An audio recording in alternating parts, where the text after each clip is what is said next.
au fond, le développement personnel tend à atteindre le bonheur par le plus court chemin. Voilà.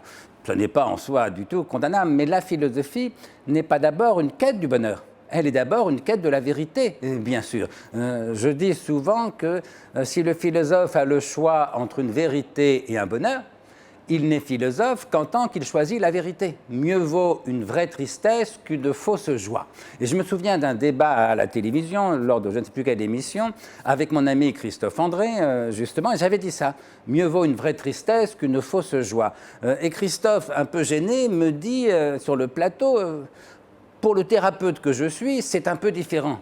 Je lui ai répondu, mais bien sûr. Christophe est médecin, il est psychiatre en l'occurrence. Il doit soigner des gens, aider des gens qui sont malades, qui souffrent, dont certains peuvent être suicidaires. S'il peut les aider à vivre mieux, à guérir dans le meilleur des cas, quitte à ne pas s'occuper d'abord de ce qui lui paraît la vérité, mais de ce qui lui paraît leur bien-être ou leur souffrance, il aurait tort de s'en priver. Sauf que moi, je ne suis pas thérapeute, précisément, je suis philosophe, si vous voulez. Et donc, j'ai envie de dire, on ne s'adresse pas aux mêmes gens. Voilà. Le développement personnel tend au bonheur par le plus court chemin, comme je disais, vise à aider les gens tout de suite, sans se donner ni le délai, ni les moyens de l'abstraction, du raisonnement, de l'argumentation. La philosophie, c'est plutôt l'inverse. Le but, ce n'est pas d'abord le bonheur, c'est la vérité. Je le dis souvent, il s'agit de penser sa vie et de vivre sa pensée autant qu'on peut. Mais bien sûr, une fois qu'on a fait cet effort d'abstraction, de conceptualisation, de réflexion, la question du bonheur ne s'en pose pas moins. Et même de mon point de vue, elle ne s'en pose que mieux, si j'ose dire. Voyez.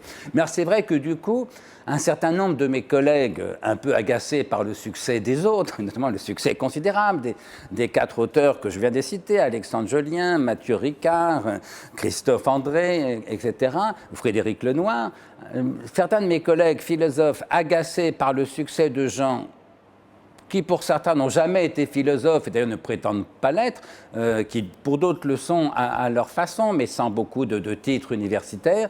Certains de mes collègues considèrent que dès lors, parler du bonheur, c'est déjà en soi méprisable. Eh bien, je crois que c'est une erreur.